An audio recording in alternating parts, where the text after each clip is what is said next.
Upang mapalakas pa ang kahandaan at tactical capability ng mga kasundaluhan sa Central Mindanao, isinagawa ng 6th Infantry Division ang External Security Operations Training Unified Live Fire Exercise sa Maguindanao del Sur.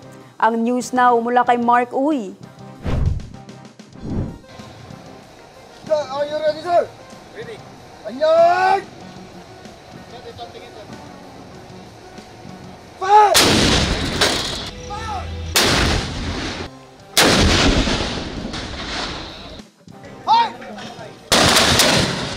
Ito ang External Security Operations Training Unified Live Fire Exercise 2025 ng 6th Infantry Division na isinagawa ngayong araw sa Barangay Meta, Datu Unsay, Maguindanao del Sur.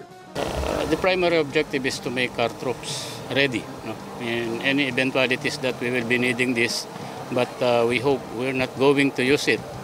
And then we want to show also arming capabilities sa mga civilian and like you na we are trained and our equipment are working and we can depend.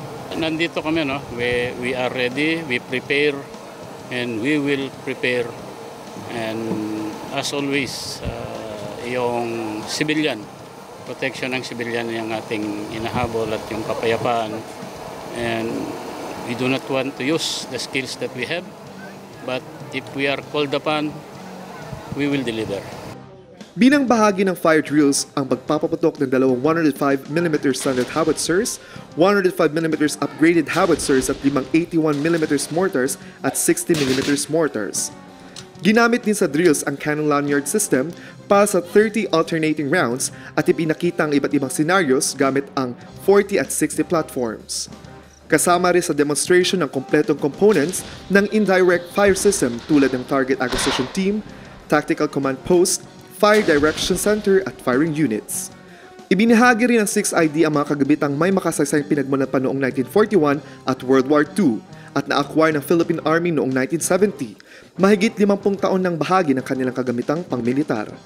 Ang External Security Operations Training Unified Live Fire Exercise ay dinaluhan ng mga opisyal at miyembro ng 6ID Infantry Division, local officials at media. Marcus Uy, iMinds, Philippines.